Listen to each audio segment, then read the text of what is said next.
See, okay, and we're live right before the minute change, so we are not late at all. Welcome everybody to the book club, where we're on Hitchhiker's Guys chapters 21. Dave, how are you guys today? I'm good. Tired. I'm still waking up from a nap. Okay, that makes sense. So, where we last left off, we're on. I'm gonna end on last time, but I hadn't refreshed. On the surface with Arthur, checking out the guide right before he runs into the man.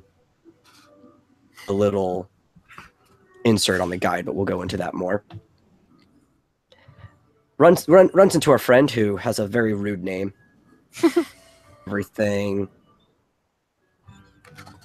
about how the planets were made, who's running the planet.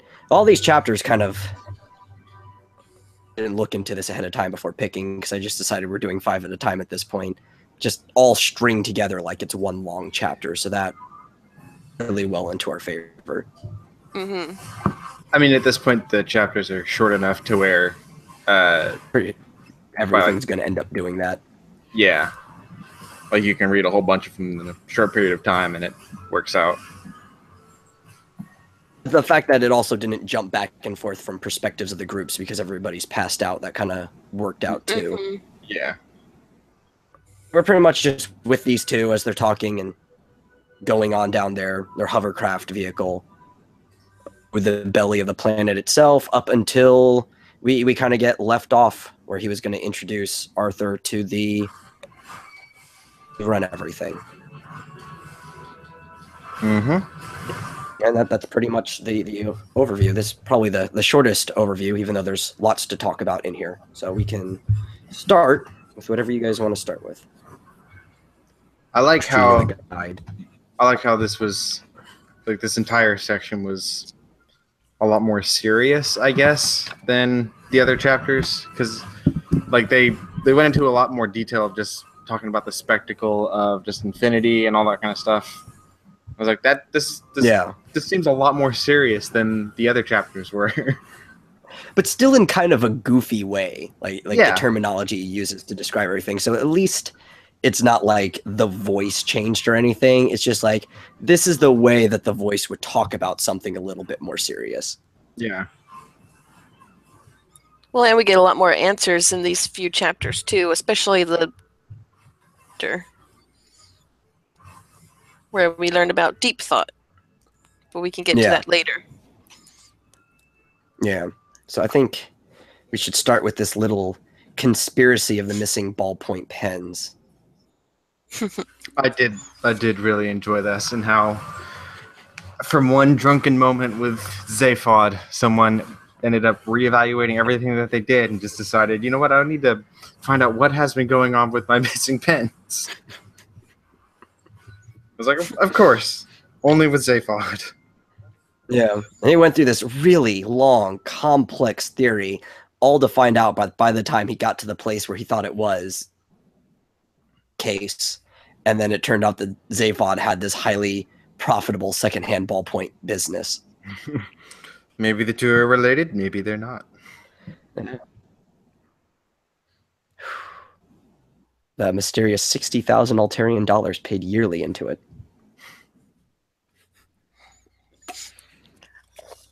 We can't say that Zaphod's not a genius. Like, he might be a genius in all the wrong ways, but he is a genius. A genius is a genius. Yeah. I like that before the passage it talks about how the guide has a very unevenly edited book and contains many passages that simply seem to its editors like a good idea at the time. Yeah, and we were talking about that earlier too, where how like Earth has half an entry. Yeah, it's just like mostly harmless, and you get this whole long spiel about something that doesn't really matter in the long run. But we just thought it was good to put in at the time.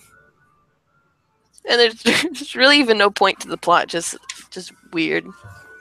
Certainty. That's what I appreciate about it. But that's the whole book is like that.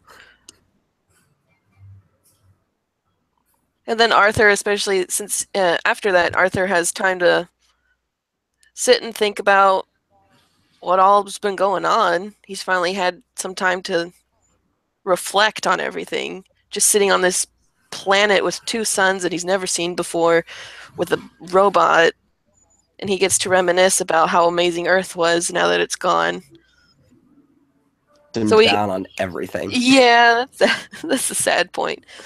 It honestly actually reminds me of conversations I've had with you, where we're sitting down and I'm just like, man, look how great this is. The world is a horrible place. Shut up. I haven't gone quite that far as Marvin has, but no, but it eventually extrapolates to the same thing. It'd be awesome if everything else wasn't so miserable.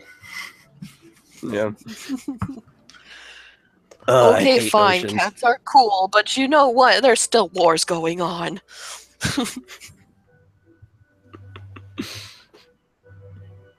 And he eventually just gets so fed up with Marvin's little depression, and he's like, I'm just gonna go take another walk. I don't blame you.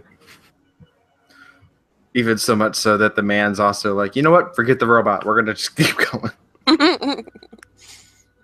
Because he kind of like whenever you meet him and he's like, let's bring the robot with us as well. But then Marvin just in spite just started walking slowly. The guy was like, you know what? Let's not.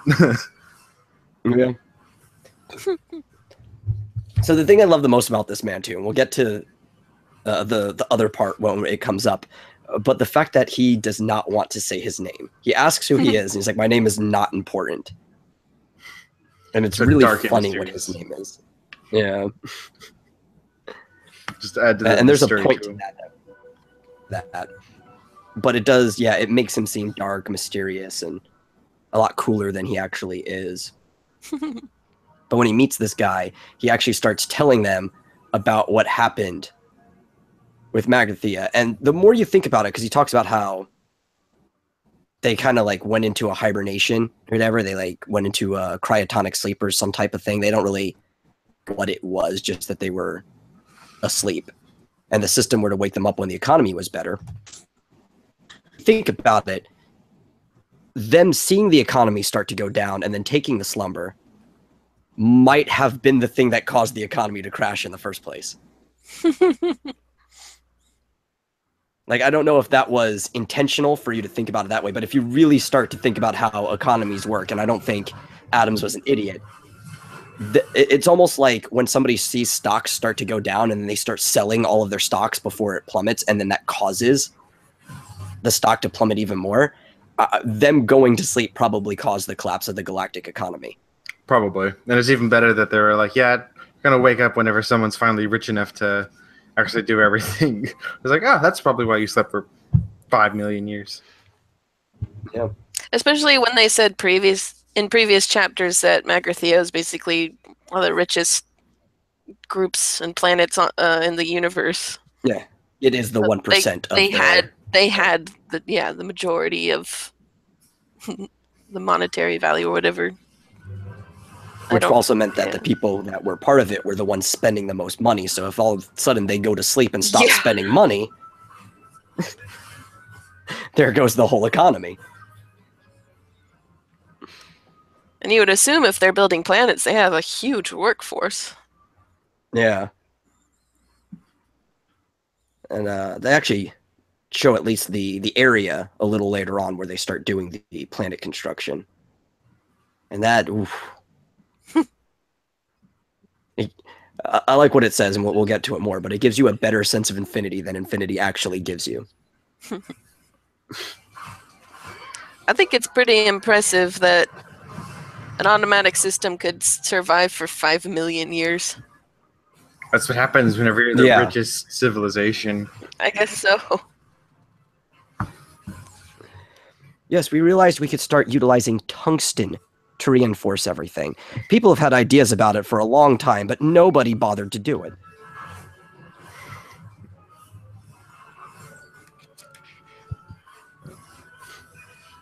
So we get to this point. I like the old man is about as awkward as Arthur is in every way. So you have these two awkward people that don't know how to communicate with each other, trying to communicate with each other. Sounds like every day of my life. This was a fun chapter to read out loud, actually. Yeah. To do both of their Like voices. the whole part was like They're, the whole come now or you will be late. Late? What for? What's your name, human? Dent. Arthur Dent. Late as in the late Dent Arthur Dent. it's supposed to be a threat. I have to explain this to you. I've never been good at that myself. Or you could have just said, hurry or you shall die. Could have just said that, Yeah. but nope, Yeah. you'll be late. All right, you have to be even more cryptic then. Late like a rabbit to a party. That's what it sounds like initially. But then they get into the air car, which is actually a lot cooler. A hovercraft type vehicle that just kind of quantumly lifts there. Yeah, Way cooler than the weird lift thing that they try to do in the movie.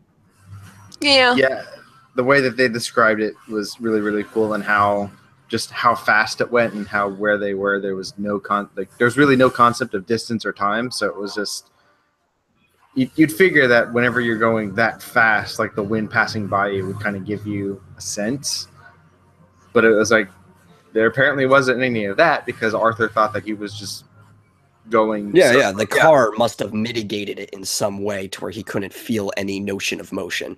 Yeah. So I thought that was cool. But we get to the best part where he asks the old man his name, and he really doesn't want to tell him, but it's Slarty Bartfast. Slarty Bartfast. Which made Arthur practically choke hearing it. Because the name is funny and kind of rude. And I actually have a little bit of trivia on that name. And Adams wrote in the notes accompanying the published volume of the original radio scripts that Slutty Bartfast's name was supposed to sound very rude, but still actually broadcastable. So he started with the name Buckburls. All spelled with like PHs. And changed bits of it until it would be acceptable to the BBC. And then he came closer to achieving the goal in the following episode with the double act of Lunk, Will, and Fook. Which he also ended up using those. Mm-hmm. Now, and if you're from America, you might have the tendency to want to pronounce it Fook, but the way a British man would say it is Fook, because they wouldn't stress it as much due to accent. So it sounds even worse than it actually is. And there's even a quote from Adams here. One thing I don't think I explained in the script book was that I was also teasing the typist, Jeffrey Perkins' secretary, because she'd be typing out this long and extraordinary name, which would be quite an effort to type. And right at the beginning, he says, "My name is not important, and I'm not going to tell you what it is." I was just being mean to the secretary. Because for every line that he has in the script, you'd have to type out his name at full stop. Yeah. That's true. It's a very Adams thing to do. I'm just being a jerk. I thought there would be something behind that name, so I felt like Googling it as soon as I read it. I did. And I was pleased. I figured that there'd be something like Norwegian on it, considering how he liked Norway. Nope. But no. Just trying to get as close to a rude, cursy sounding word without actually word. Like how a writer's supposed to be. Yeah. How far can I push this boundary before I get in trouble? My editor gets on to me. The problem was it was radio. In a book, he could have changed it back to the original, but I'm sure he wanted to keep it as close to the same as possible, since the book is basically a novelization of the radio series. Plus, I think the radio was in this either 60s or 70s, so I'm not sure how ratings were at that time either. The BBC. We get They away. didn't get looser We until get away like with a lot of 98. stuff now. There's 98 so much is when stuff the BBC on TV.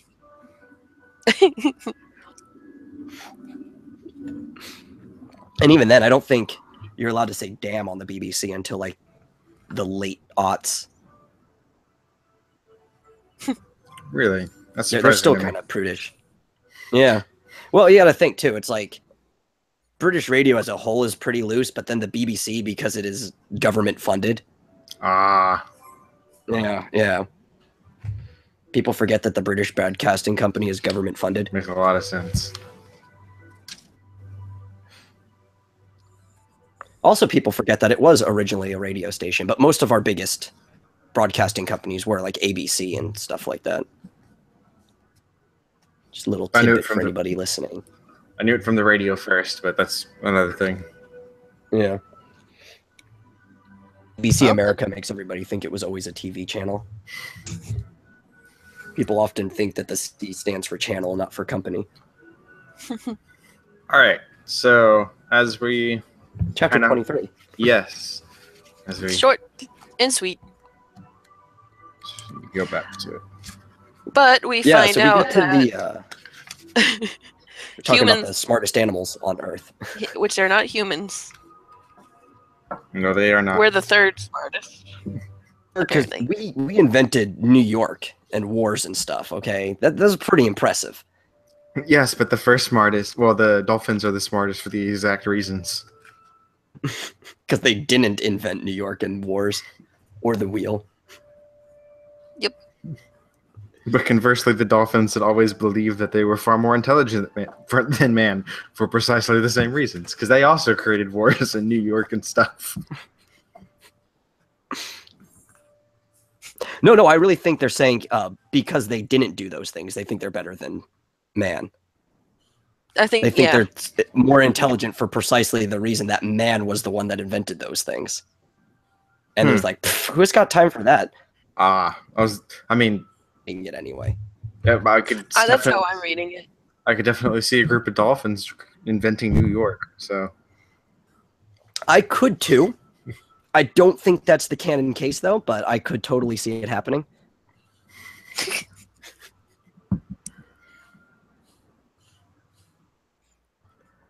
It's interesting when you think about what we know about dolphins because they actually have a lot of like human traits in some aspects. Like they'll, huff puffer fish to get high, and they like to rape a lot. Yeah, That's fun. but most things in the animal kingdom like to rape a lot. I guess so. The percent I've of duck learned more about. intercourse is rape. They'll try to rape humans too. Yeah. But But dogs will hump your leg and you don't call that rape for some reason.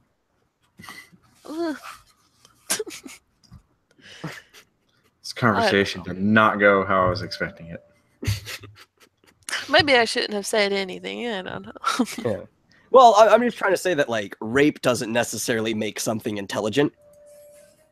And to think that No, I'm just saying even it's among interesting. humans, it's the lesser intelligent that end up doing it. Well, because we find out later the dolphins aren't the smartest ones. Yeah. I'm just saying it's If we interesting talk about that animals that rape each other, then we can talk about the smartest animal too. Because we've studied that I'm just in saying labs. there's a lot of parallels between dolphins and Yeah. humans. Yeah, well, I find it funny, and I think this is because the trying to go off of like just animals that we think are smart, but then reversing it actually that we don't understand how intelligent, and they're looking at us like we're idiots. Mm-hmm. Mhm. But if the research on the octopodes were greater sized back in that day, maybe he would have picked octopus to be the most intelligent creature or something, because the way it looks like right now is that octopodes are probably smarter than dolphins, smarter than chimps, or anything else other than us. Yeah, and it's a pretty terrifying amount of intelligence that they have. I was like, oh yeah, that's we should They look probably like do early something human. about this. Yeah. Very early human. And the thing that seems to be preventing them from evolving quite to our point is the fact that female octopuses will, or octopodes is the proper plural for it, since it's a Greek word. The female octopodes will lay their eggs like a cave structure and sit there and oxygenate them for 6 months without feeding and then die shortly after the eggs are born. So they don't have that whole maternal raising function that has brought us up as a species. Hmm. And it's also because they don't have both parents either, so they can't take shifts oxygenating the eggs. Study humans, so if for some reason they noticed that couples were staying together and they decided to take shifts, then give it a few million years, and we might have sentient octopuses running around the planet. Maybe Lovecraft wasn't too far away.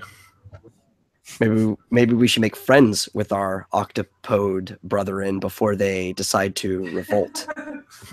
I, for one, welcome our new octopus overlords. Octopus overlords, yeah. Oh.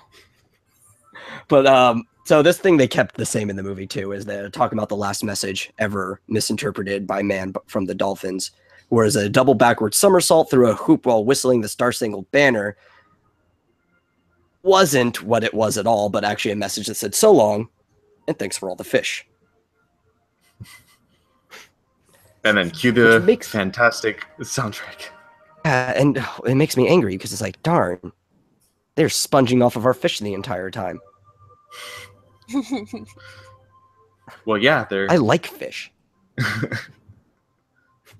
I like that it doesn't go into detail, but it says that dolphins knew that the Earth was going to be destroyed. Oh yeah, they were. And then it says they left on their own means, but we don't know what that was. Yeah, like they could have had spaceships or something just buried deep under the ground, or they could probably, I don't know. In the movie, it just shows them rising up. Yeah, through they the just air. they just jump out of the water, just fly up. So long, my planet needs me. That's probably exactly what happened. And this is exactly why I say that dolphins probably could have created New York. Said I could totally see it. I just don't think that's the canon nature. They seem more like a San Francisco kind of creature to me. Yeah, I can see it. And that was chapter, literally just one page. We talked about it longer than the chapter was. That tends to happen. So then we're on 24, back to the air car. Yeah, they kind of just hinted at who they were going to have as at the smartest. But Yeah. Lord, I love the way that they described the chamber that they went into. It was like infinity really isn't infinite. Yeah. But it, Or but the yeah, it was like they. chamber was. I like how they drive through and they're. Yeah. Yeah. I do like how Slarty Bartfast was like just constantly asking if Arthur was comfortable at all in his seat as they were speeding through.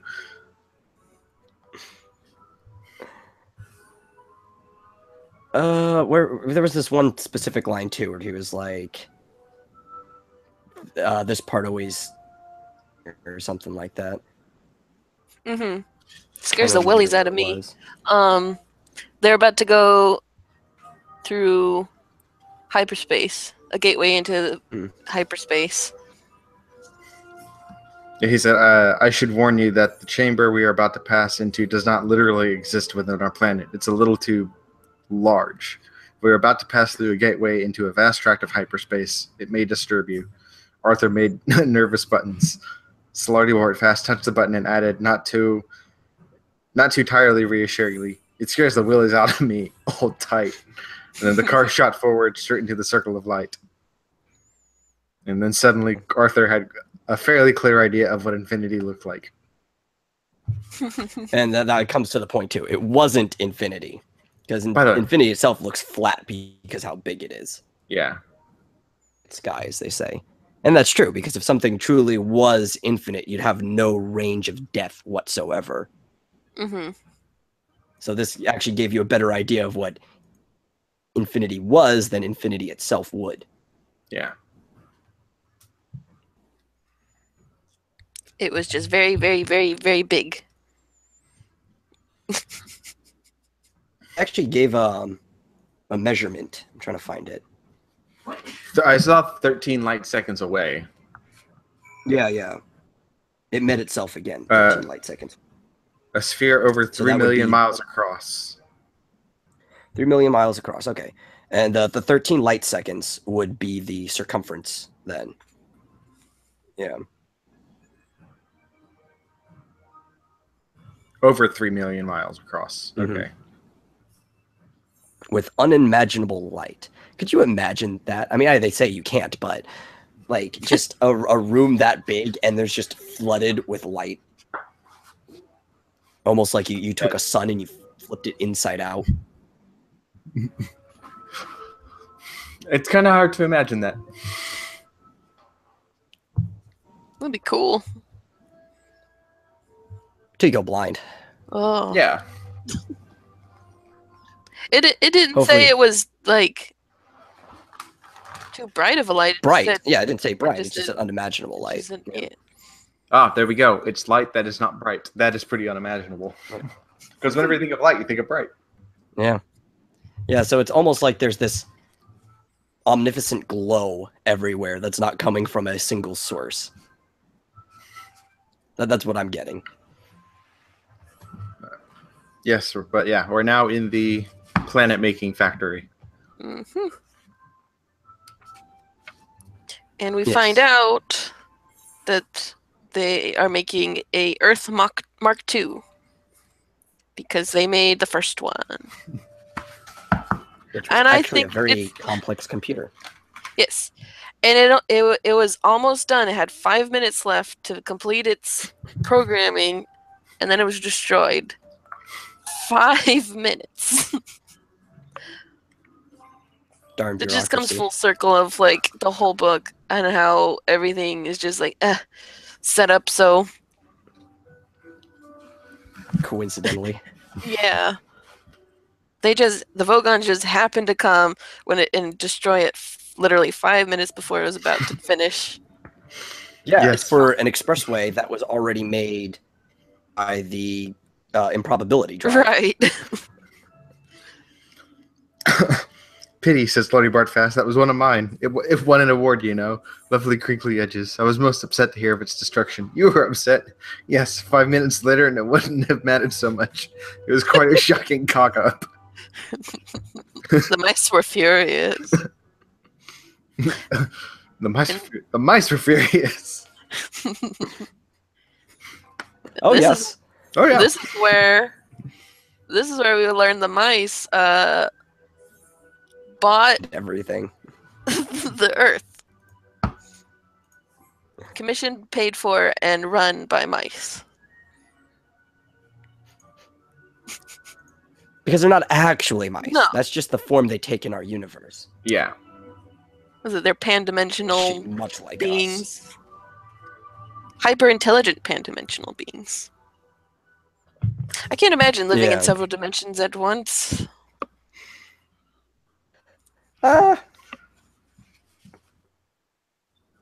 Hmm. I kind of guess like so. how whenever Arthur was trying to comprehend the whole fact that they were mice, he was like, "I mean, the ones that, what is it, with the cheese faces and women standing on tables screaming in the early '60s sitcoms," and then Slarty is just like, "Look, I literally just woke up from a 5 million year nap. I have no clue what you're talking about. Sitcoms are. I don't know what 60 sitcoms are."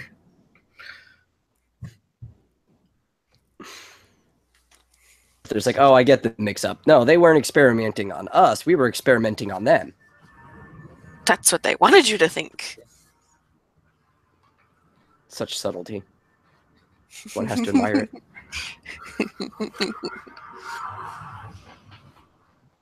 It's kind of like the moment when it's like, oh, but see, now that they know our plan, we can plan around that plan to create a better plan than the plan that they are planning around our plan.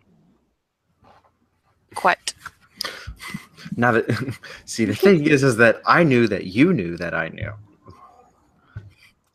But you didn't know that I knew that you knew that I knew that you knew that I know. But I knew that you knew that you knew that you knew. I knew that you knew that I knew that I knew that you knew. The Okay, crutch. okay. She didn't know.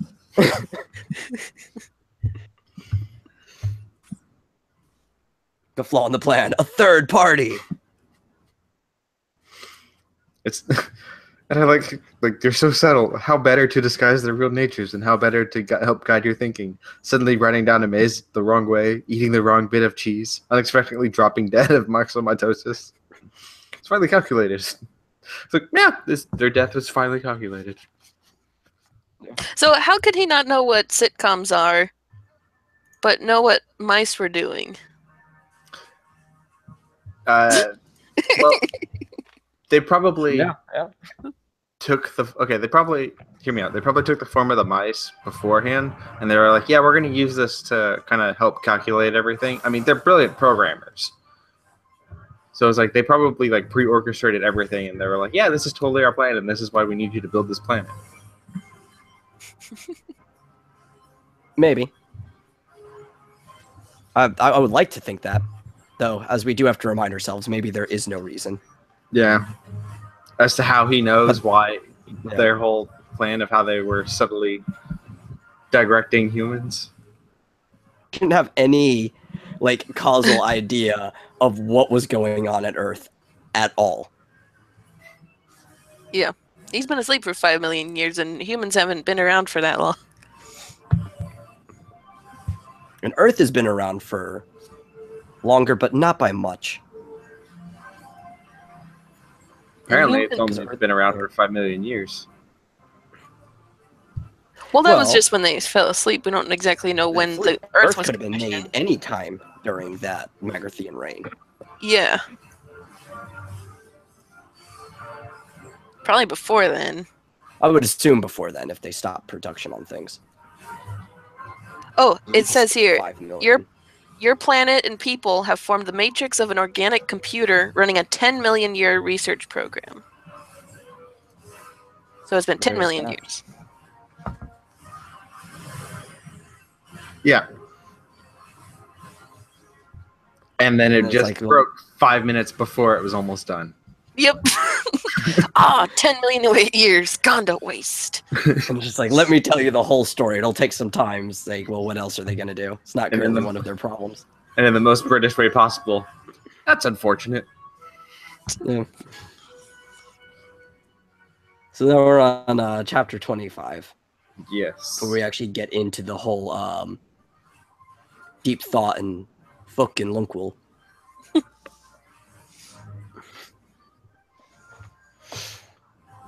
And that's the thing I like the most about this chapter is not even that they created a computer that's supposed to solve all these complex questions. It's just that the computer is so smart that it is already aware that it is not the best computer ever made.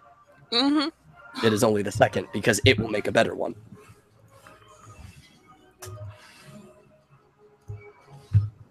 And these guys know that this computer's smarter than them, yet they keep berating it as if this computer doesn't know that it isn't the smartest computer. Like, I thought these guys were supposed to be smart engineers, you know, intelligent people, pan-dimensional beings and whatnot. Yeah. I mean, they're pretty smart. Well, you have to figure that they're smart enough to create the smartest or second smartest computer. So, I mean, the But computer they're dumb enough wasn't. to argue with it. Yeah, I mean, the computer wasn't even smart enough to do that. Yeah. It was more of like a pride thing, I think, because Folk was about to say what the task of the computer was, and Lunkwell's like, "No, wait, hang on. The We best computer. distinctly designed this computer to be the greatest one ever, and you're not making do with second best." Well, I think it's a bit Who's about a pride thing, A pride thing, but but they wasted so Um, much time. smart or stupid too. So there, you know, there's, and then there's stupid pride. But I do like how they go over all these individual computers throughout the galaxy and universe and stuff, and start making fun of it. And their functions, which is I don't think, it's crazy what some of these can do. And that deep thought is like, that's nothing. A mere abacus. Mention it not.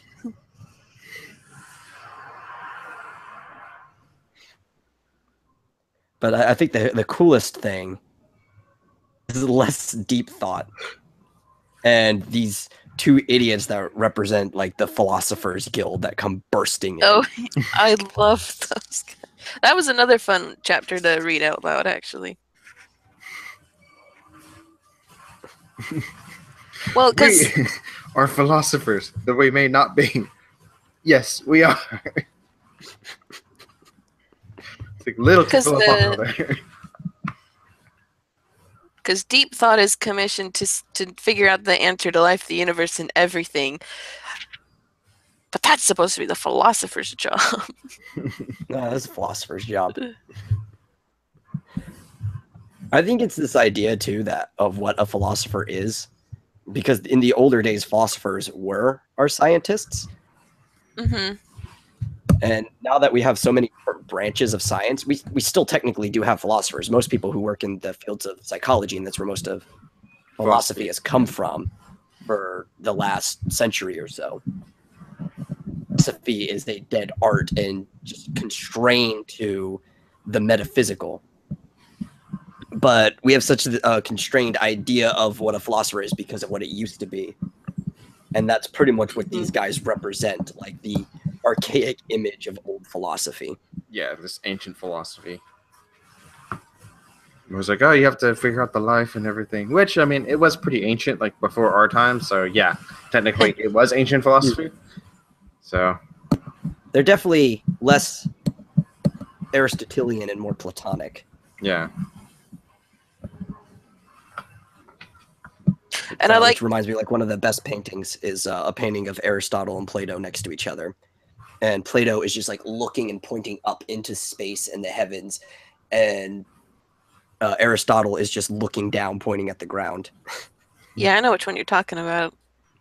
And it's pretty much a good synopsis of their entire viewpoints of everything, because Aristotle was a very pragmatic person. It's like, listen, heaven's here on Earth, let's get this stuff handled. And then Plato's like, no, nothing matters. We need to go into the deeper meaning of everything.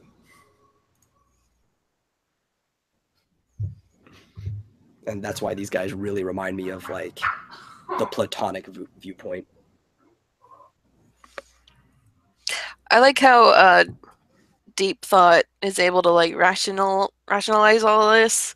They're not wanting deep thought to figure out the answer to life, the universe, and everything, and deep thought comes out and says, actually, it's going to take me 7.5 million years to think about this. So in that time, you're going to have plenty of time to come up with what I'm actually going to come up with. Yeah. And you could just argue about which one is what. And they're fine with that. Yeah. Well, that's the funniest part too. It's like these guys are they don't even do it for the sake of knowledge or pursuit of like meaning or anything. They're doing it because philosophy is a business practice to them in this super capitalistic like civilization right here. So they don't even care what the answer is. They just want to be the only ones that look for it because they make money that way.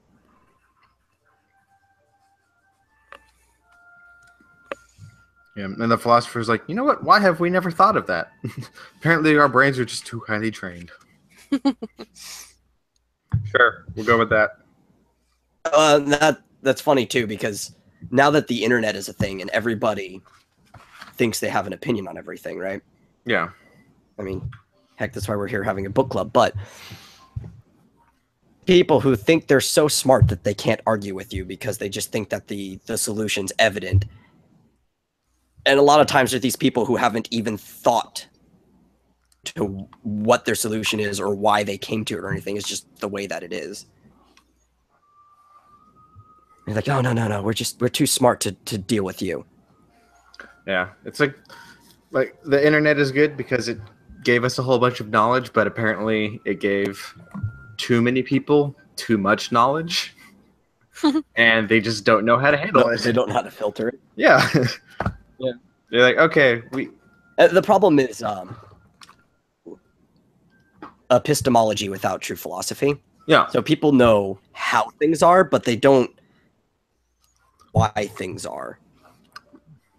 Everything is like they give you the book, but you only read certain lines instead of the context.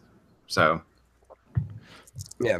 Which, if we flipped it on its head and tried to give an actual kissy to the philosophers and say money wasn't involved, the real reason they should be the ones looking for it is because if you extrapolate the answer yourself, you can figure out why the answer is instead of just what the answer is. But if deep thought does it and the computer does it for you, all you know is what the answer is. Mm-hmm. Which is also why you're calculus teacher told you not to use a calculator. And it, sure, let the calculator do the work. But what's the point of doing the work if you don't understand how it came to be? Amen. Yeah.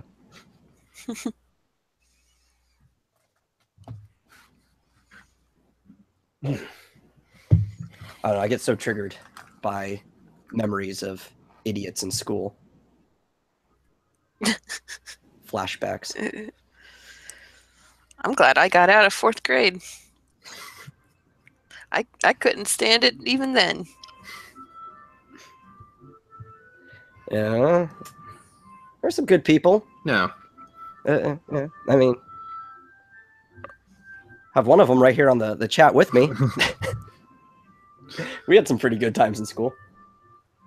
Well, in my experience, most of the kids didn't want to learn, and I was like one of the only ones that did. Yeah. Yeah. Some part of that is fault of the teacher. Some part of that is fault of the student. Some of it's the fault of the horrible, horrible education system that we're in. Oh. Yeah. Which that actually, speaking of the education system, one of the other books I was going to put on the possible chopping block, if we ever get to a better format, is Alice's Adventures in Wonderland. That'd be fun. Which is a huge critique of the British education system, and ours isn't that different. Mm-hmm. I actually didn't know that it was a critique of that.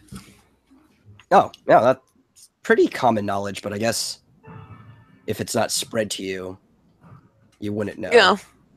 I did see a thing recently about as we're going about the education system on how To Kill a Mockingbird was really only introduced into school systems, and why we still kind of read it is because it was one of the first book. It was a Pulitzer Prize winning book that came out whenever paper books were becoming a lot cheaper. Well, whenever books were becoming a lot cheaper, so it made a lot more sense. It was a product of its time. Like buy that book and then use it throughout everything else. Because I mean, it's a pretty literary wise, it's. But it's not just good. It's like that mid above average class of writing. It's definitely good for younger people, like in the early middle school, 5th and 6th grade, because you can understand the writing very well, and you can start introducing a bit more of complex ideas through critiquing the writing. Yeah. But sometimes a blue curtain is just blue. So yeah, sometimes it is. And sometimes the dolphins just leave.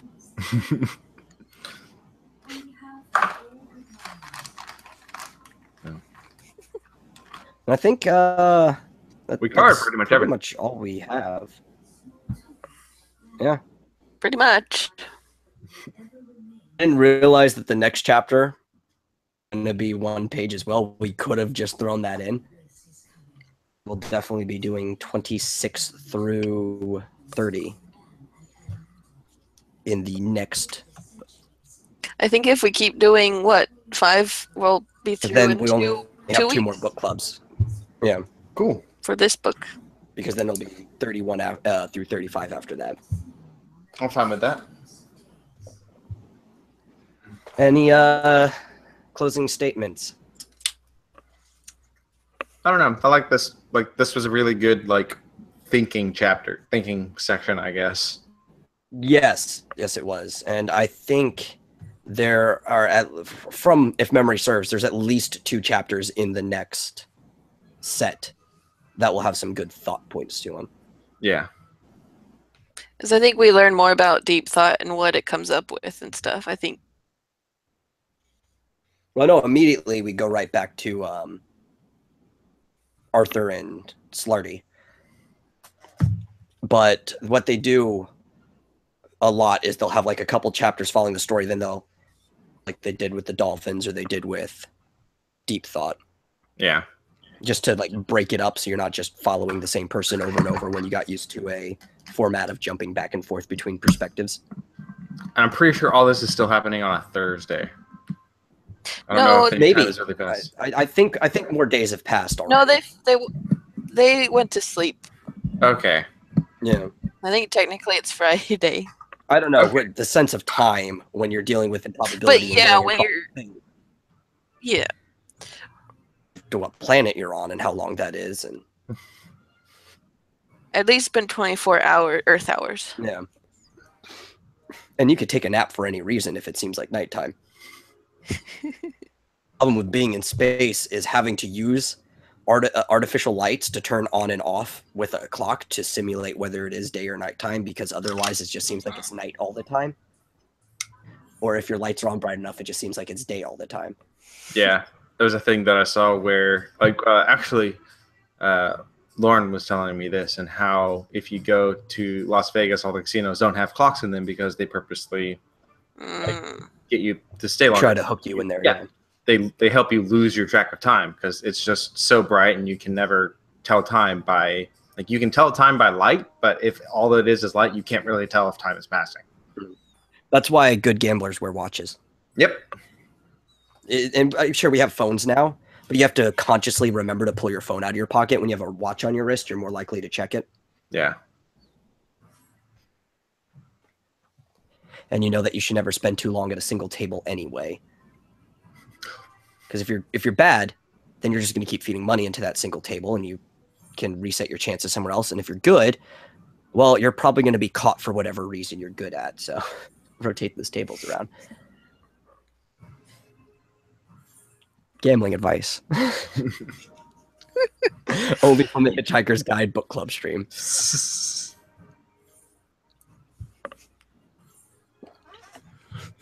Yeah, so read the next 5 chapters, and we will see you next week. Yeah, alrighty.